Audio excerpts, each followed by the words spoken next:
ബ്രഹ്മാദിയോഗിമുനി സേവിത സിദ്ധമന്ത്രം ദാരിദ്ര്യ ദുഃഖ ഭവരോഗ വിനാശമന്ത്രം സംസാര സാഗര സമുദ്ധരണൈകമന്ത്രം വന്ദേ മഹാഭയഹരം രഘുരാമമന്ത്രം.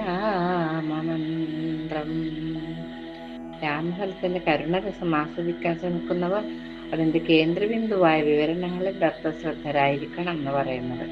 അതാണ് പറഞ്ഞത്. അതിനെ മോടി പിടിപ്പിക്കാനും കനമപ്പിക്കാനുമുള്ള അനുബന്ധ വസ്തുതകൾ ശ്രദ്ധിക്കണ്ട. അതൊന്നും നമുക്ക് ശ്രദ്ധിക്കണം. നമുക്ക് ആവശ്യമില്ല. അതൊന്നും ആവശ്യമില്ലാത്തത് നമുക്ക് വേണ്ടല്ലോ. ഒരിക്കൽ പരീക്ഷത്ത് ചക്രവർത്തിക്കൊരു സംശയം ഉണ്ടായി. പരീക്ഷത്ത് മഹാരാജാവിന് ഒരു സംശയം ഉണ്ടായി. അദ്ദേഹം ശ്രീ സുഖബ്രഹ്മത്തിന്റെ പാദങ്ങളെ നമസ്കരിച്ച് ഉപദേശത്തിനായി അപേക്ഷിച്ചു. പ്രഭു, വളരെ കാലമായ ഒരു സംശയം എന്നെ അലട്ടുന്നു. അങ്ങേക്കത് പരിഹരിക്കാനാകുമെന്ന് എനിക്കറിയാം. ആരോട് പറയുന്നത്? ശ്രീ സുഖബ്രഹ്മർഷിയോട് പറയുന്നു. മാത്രമല്ല, മറ്റൊരാൾക്കത് സാധ്യവുമല്ല. എന്നെ തെറ്റിദ്ധരിക്കരുതേ. എന്നിൽ കൃപയുണ്ടായി തൃപ്തികരമായ ഒരു ഉത്തരം തന്നെ നൽകണം എനിക്ക്.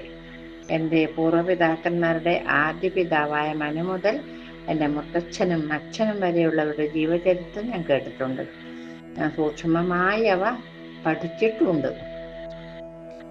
ഇവരിൽ ഓരോരുത്തരുടെയും കൂടെ ഭരണകാര്യങ്ങളിൽ പങ്കുവഹിക്കുകയും രാജ്യസഭയിൽ സംബന്ധിക്കുകയും കൊട്ടാരത്തിൽ അംഗമായി പ്രവർത്തിക്കുകയും ചെയ്യുന്ന ഋഷിമാർ ഓരോ രാജാവിനും ഉള്ളതായി കേട്ടിട്ടുമുണ്ട്.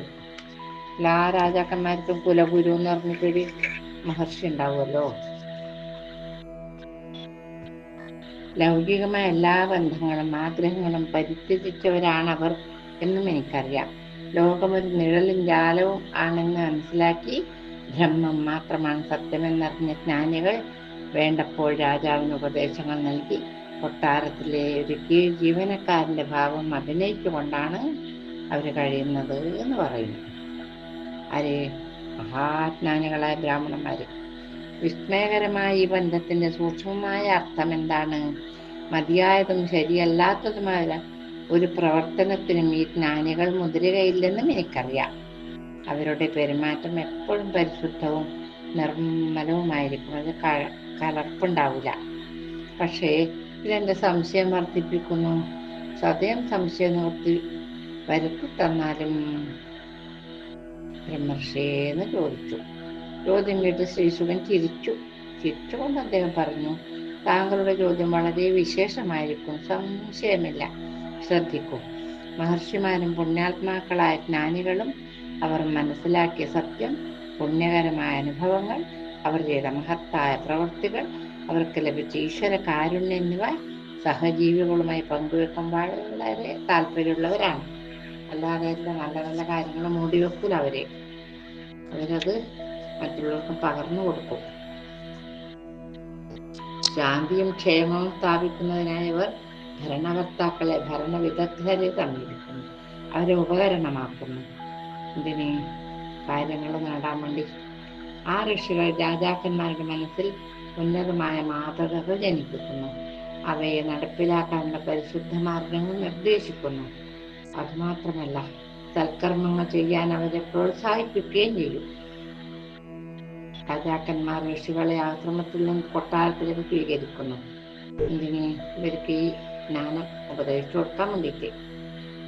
ജ്ഞാനികളെ തേടി അവരിൽ നിന്നും ഭരണകാര്യങ്ങൾ നിർവഹിക്കാനുള്ള രീതി പഠിക്കുകയും അതനുസരിച്ച് പ്രവർത്തിക്കുകയും ചെയ്യാൻ സാധിക്കത്തക്ക വിധം രാജധാനികളിൽ താമസിക്കണമെന്ന് അവരോട് അപേക്ഷിക്കുകയും ചെയ്യുന്നു രാജാക്കന്മാര്. അവരോട്, ഈ മഹർഷീശ്വരന്മാരോട്, ഈ ജ്ഞാനികളോട്. രാജാവ് ജനങ്ങളുടെ സ്വാമിയും രക്ഷിതാവുമാണല്ലോ.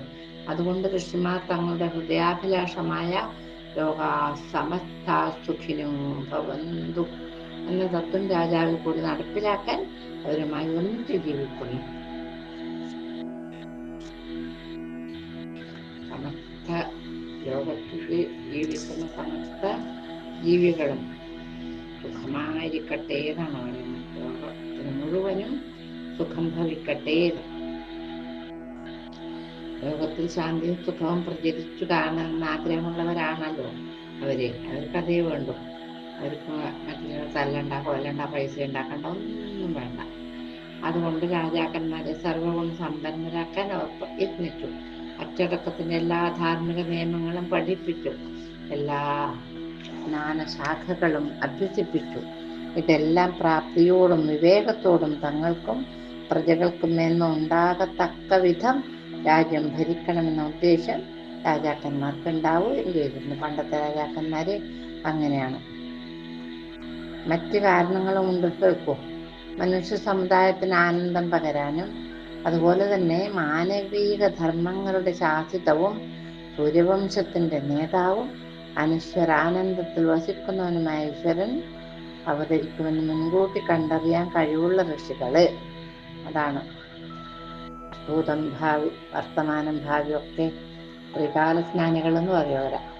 അങ്ങനെയുള്ള ഋഷികള് അവതാരത്തെ ദർശിക്കാനും ആനന്ദിക്കാനുമായി രാജാക്കന്മാർക്ക് സദസ്സിൽ കാലേക്കൂട്ടി പ്രവേശനം നേടുന്നു. അവർക്ക് കാണണം ഇത് ആ ഈശ്വരന്മാരാണല്ലോ ഇവിടെ വരാൻ പോകുന്നത് എന്നുള്ളത് കൊണ്ട് അതവർക്ക് അറിയാലോ.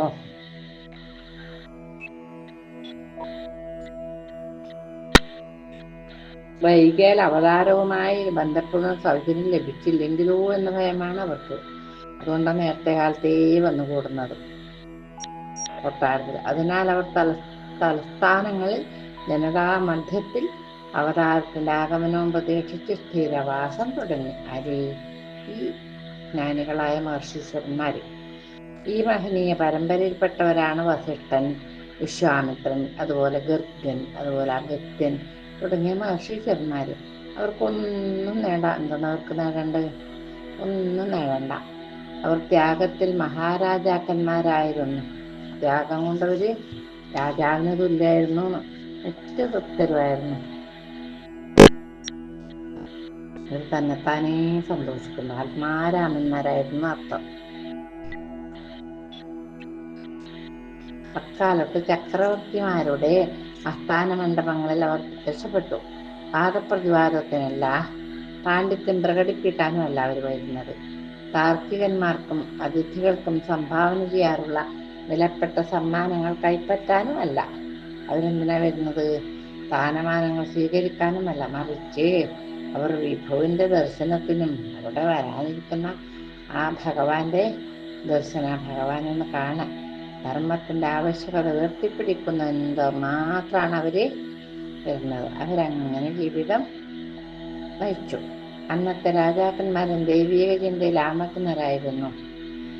അല്ലെ മറ്റുള്ളവരെ ദ്രോഹിക്കണം അങ്ങനെയുള്ള ചിന്തയൊന്നും അന്നത്തെ രാജാക്കന്മാർക്ക് ഉണ്ടായിരുന്നില്ല എന്ന് പറയുന്നു. സംതൃപ്തരും സന്തുഷ്ടരുമാകുന്നതിനുള്ളത് മാർഗങ്ങൾക്കായി അവർ ആശ്രമങ്ങളിൽ ചെന്നു. സന്യാസിമാരുമായിട്ട് സംവാദം നടത്തിയ സന്യാസിമാരിന് കിട്ടുന്ന മഹത്തരമായ ഉപദേശങ്ങൾ സ്വീകരിക്കാനാണ് അവർ പോകുന്നത്. സന്യാസിമാരെ ഋഷികളെയും ദർശിച്ചു. പലപ്പോഴും രാജാക്കന്മാർ സന്യാസിമാരെ സ്വന്തം രാജധാനിയിലേക്ക് ക്ഷണിച്ചു വരുത്തി. നല്ല ഭരണത്തിനായി ഉപദേശങ്ങൾ തേടി. ഋഷിമാർ സ്വാർത്ഥ ചിന്തയോ സ്വാർത്ഥ താല്പര്യമോ ഇല്ലാത്തവരായിരുന്നു എന്ന് പറഞ്ഞല്ലോ. അധികാരത്തിനും പദവിക്കും കൊതിക്കാത്ത പണ്ഡിതന്മാരും അന്നുണ്ടായിരുന്നു. അത്തരം വിശിഷ്ടന്മാരാണ് രാജാക്കന്മാർക്ക് ഉപദേശങ്ങൾ നൽകിയിരുന്നത്. അതിന്റെ ഫലമായി ജനങ്ങൾക്ക് ഭക്ഷണത്തിനോ അതുപോലെ വസ്ത്രത്തിനോ അല്ലെങ്കിൽ താമസിക്കുന്ന വസതിക്കോ അല്ലെങ്കിൽ ആരോഗ്യത്തിനോ യാതൊരു ഞെരുക്കവും ഉണ്ടായിരുന്നില്ല. എല്ലാ കാര്യങ്ങളും വളരെ വളരെ ഭംഗിയായിട്ട് പോകുന്നുണ്ടായിരുന്നു. എല്ലാ ദിനങ്ങളും ഉത്സവ ദിനങ്ങളായിരുന്നു അവർക്ക്. എല്ലാ പച്ചത്തോരണങ്ങൾ കൊണ്ട് അലങ്കൃതമായിരുന്നു. പച്ചക്കൊരു പ്രത്യേകതയുണ്ട്. പ്രജകൾക്ക് ക്ഷേമം ഉണ്ടാക്കുകയാണ് തൻ്റെ ഏറ്റവും പവിത്രമായ ധർമ്മമെന്ന് ഭരണാധികാരികൾ വിശ്വസിച്ചു. ട്രെയിനിന് കാണില്ല, പച്ചക്കൊടി കാണിച്ചാൽ അതുപോലെ പച്ചക്കൊരു പ്രത്യേകത ഉണ്ട്. രാഷ്ട്രീയ അടിസ്ഥാനത്തിൽ ജനസമൂഹത്തിന്റെ ഹൃദയം രാജാവാണെന്ന് ജനങ്ങൾക്കും ബോധ്യപ്പെട്ടിട്ടുണ്ട്. രാജാവ് തങ്ങളുടെ സ്വന്തം ഹൃദയം പോലെ അത്ര വിലപ്പെട്ടതാണെന്ന് അവർക്ക് പൂർണ്ണ വിശ്വാസമുണ്ടായിരുന്നു. അത് ഒരാൾക്കും തോന്നും എൻ്റെ ഹൃദയം തന്നെയാണ് രാജാവിനൊന്നും അപകടം പറ്റാൻ പാടില്ല എന്നുള്ള തോന്നലുള്ള പ്രജകളായിരുന്നു അന്നേരം ഉണ്ടായിരുന്നത്. അദ്ദേഹത്തെ ആദരിച്ചു. കൃതജ്ഞത, നിർഭരമായ ഭക്തി പ്രദർശിപ്പിക്കുകയും ചെയ്തു. മഹർഷിമാരുടെ ധർമ്മം എന്താണെന്ന് ഇത്തരത്തിൽ ഋജുവും വ്യക്തവുമായ രാജസദസ്സിൽ ശ്രീശുകൻ വിവരിച്ചു കൊടുത്തു. അപ്പൊ ശ്രീശുകൻ വിവരിക്കട്ടെ. നമുക്ക് ബാക്കി എന്താണെന്ന് നാളെ നോക്കാം. അതല്ലേ നല്ലത്. നിത്യം ശ്രീരാമ മന്ത്രം നിരുപമമധികം നേടി സുജ്ഞാനമന്ത്രം ഭക്ത്യാ ശ്രീരാമ മന്ത്രം സതമലഹൃദയേ സർവദാരോഗ്യമന്ത്രം കൃത്യം ശ്രീരാമമന്ത്രം സുലളിതസുമന സൗഖ്യ സൗഭാഗ്യമന്ത്രം പാഠ്യം ശ്രീരാമമന്ത്രം പവനജവരദം പാതുമാ രാമമന്ത്രം. ശ്രീരാമ രാമ രാമ ശ്രീരാമ രാമ രാമ ശ്രീരാമ രാമ രാമ ശ്രീരാമചന്ദ്ര ജയ.